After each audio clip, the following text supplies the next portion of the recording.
Hey guys, I just want to make a quick video here on what the startup costs are. I've been receiving a few questions from, well, the same question from quite a few of you guys in regards to what does it cost to start up an urgent care. So I'm just going to walk you through this. This is pretty much an urgent care because this is what I did. But keep in mind that you can pretty much tailor this to a different practice. It doesn't have to be to urgent care. It could be something else, okay? Just the prices will change a little bit, but this is pretty much what I got. And then I'm gonna come out with another video that it's gonna explain to you on a monthly basis what are your monthly expenses are gonna look like. Because the startup cost, as you can see, the total is anywhere between 38 to 47,000. I would just round it up to 50,000 just to be on the safe side. So that's not that much money in terms of starting an urgent care, right? Now let's say, so let's walk through this. So the lawyer, right off the bat, you're gonna see that it's gonna be the most expensive thing. So this is between $10,000 to $15,000 to get all of your paperwork together, your consent forms, your HIPAA forms, any forms that you need for the patient to sign. So a financial responsibility form, really anything, right? And they can also help you with, the reason why it was like that for me was because not only did I do all the consent forms and all the paperwork that I needed for the practice, but I also did like a shareholder agreement, a medical director agreement, which you need as well. But I did a lot of the shareholder agreement because if I do want to partner up with someone in the future, I want to have that paperwork ready to go. Okay, so 10 to 15,000 for that. Now, so we're done there. Now the custom, so the website, you can either do like a template, and it would probably run you $1,500, $1,700, and that's it. But you're locked into that template. You can't really move things around. You can't. You're limited to what you can do on the website. So what we did that, and then later on, as we started growing and doing offering different services and different things, we ended up needing a custom website, which is anywhere between $4,000 to $5,000, depending on how many pages, how many services are you offering. But that was our range. I believe we were closer to the 4,500, so 4,500. So I recommend that if you do have the budget for it, go with a custom website from the beginning, from the get-go, because if you do have to change anything later on, you can. You don't have to spend the $1,700 that I spent and then go back and spend another $4,500. So definitely go with a custom website. You can always change it around as you please, okay? So you don't have to pay for that again. Now, the inventory, I would say, this is your initial inventory, so we're looking at about $8,000 for that. And a lot of, like, the biggest cost there would be your EKG, which can run you about $2,000, especially if you have a little portable one. Connects to your laptop and you can be completely portable. It transmits over through this, if you're connected on the same Wi-Fi, and you can put it right into the patient's chart. It works pretty good. And then the other expensive piece of equipment that you're gonna need is an AED. That's gonna be around $1,800. So if you can see, that's almost half of this inventory budget just on those two pieces of equipment. Because everything else is pretty much, it's not that expensive. You know, your syringes, your needles, your gauzes, that's all in the cents, right? But you have to buy packs, you can't just get one. But then you have, I mean, it depends how complex you want to get with it, but if you want to do IV therapy, so you have to get IV bags, they can run you, anywhere, depending where you get them, $5 to $10 a pop, but you have to get them in the cases. It's not, you can't buy them individually.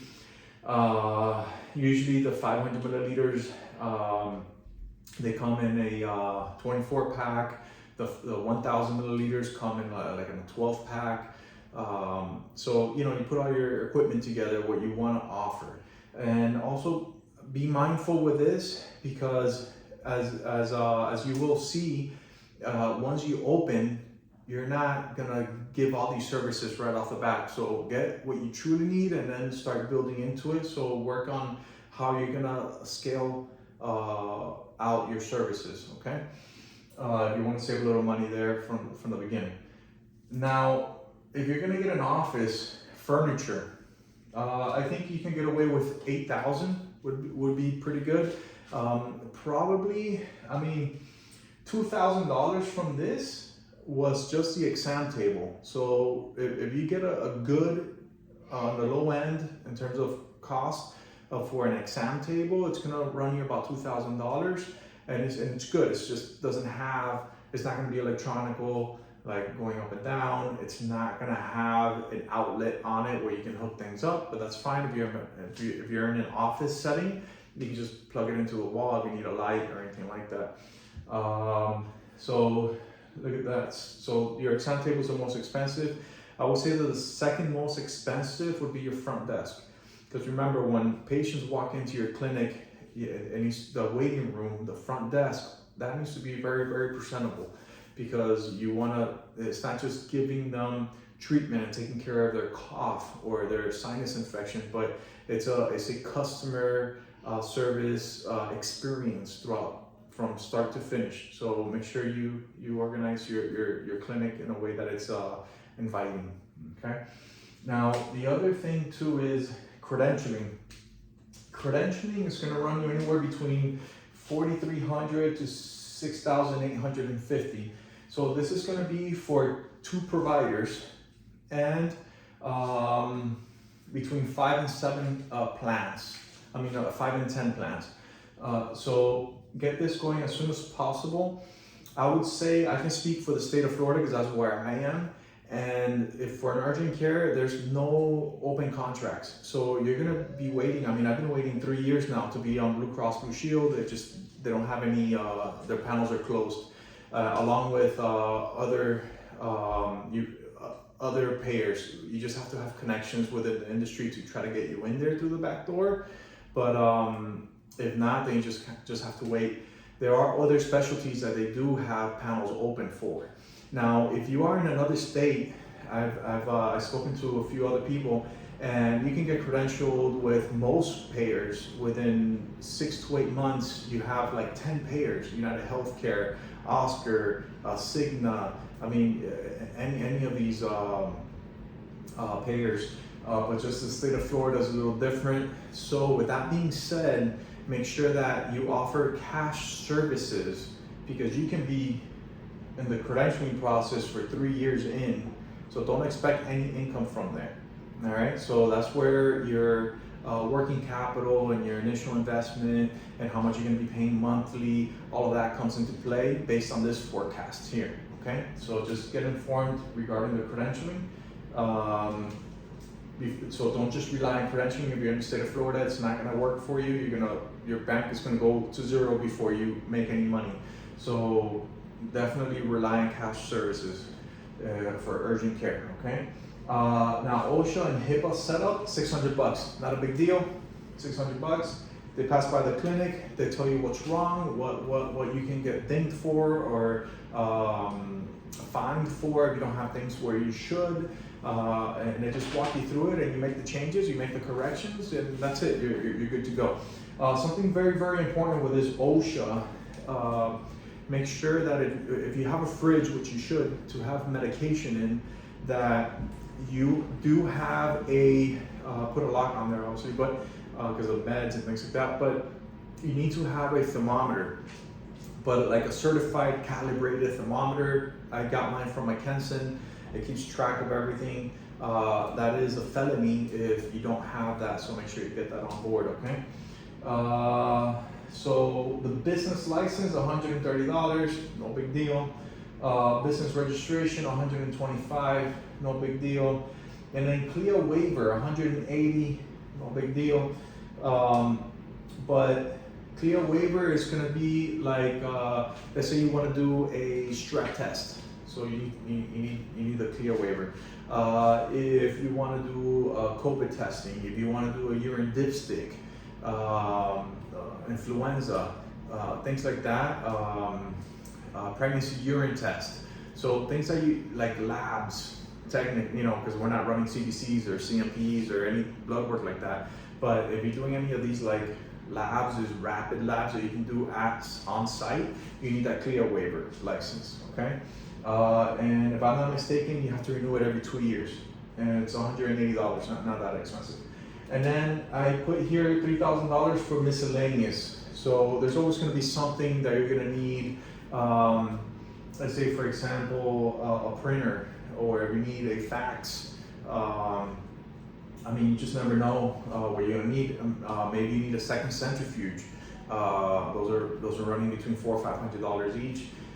So just keep in mind, when you set up your accounts with LabCorp, Quest Diagnostic, these major lab processing companies, they're gonna provide the centrifuge for you. They're going to provide everything you're going to need to collect the blood work.